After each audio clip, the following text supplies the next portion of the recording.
Lima hewan langka di dunia, dan nomor 5 tidak banyak orang yang tahu. Penyu belimbing adalah penyu terbesar di planet ini. Penyu ini memiliki berat hingga 2.200 kg. Tidak hanya benih penyu ini yang terbesar di dunia, ia juga tidak memiliki cangkang keras dari penyu lainnya. Saat ini, penyu belimbing berada di ambang kepunahan karena berbagai masalah seperti pencemaran laut, hilangnya tempat bertelur, pemogokan perahu, dan perubahan iklim. Hewan endemik Indonesia yang satu ini juga termasuk dalam kategori hewan langka. Hewan ini dianggap sangat cerdas.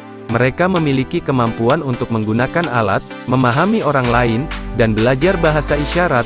4.444 orangutan mulai kehilangan habitat karena deforestasi, terutama karena deforestasi industri dan perkebunan kelapa sawit. Hewan ini diperkirakan akan punah dalam 10 tahun ke depan.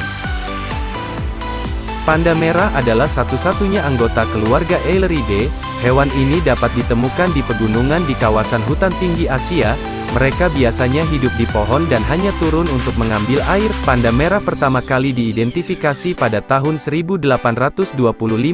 Saat ini, keberadaannya terancam dengan perburuan daging dan kulitnya. Selain itu, habitat mereka terancam oleh pengembangan lahan untuk pertanian, perumahan dan perdagangan. Hanya tersisa 10.000 panda merah liar, dan diperkirakan jumlahnya masih sedikit. Gajah Sri Lanka adalah salah satu gajah Asia. Gajah ini dikenal sangat pintar. Seperti lumba-lumba dan kera, mereka dapat mengenali diri mereka sendiri di cermin. Hewan besar ini bisa hidup lebih lama di alam liar hingga 60 tahun. Seperti banyak hewan yang terancam punah, gajah Sri Lanka menghadapi hilangnya habitat karena deforestasi. Hanya beberapa ribu gajah yang tersisa karena hambatan di sepanjang rute perjalanan dari pengembangan lahan. Vaquita adalah mamalia laut paling langka di dunia. Keberadaannya terancam punah dan lebih mengkhawatirkan dibandingkan spesies langka lainnya.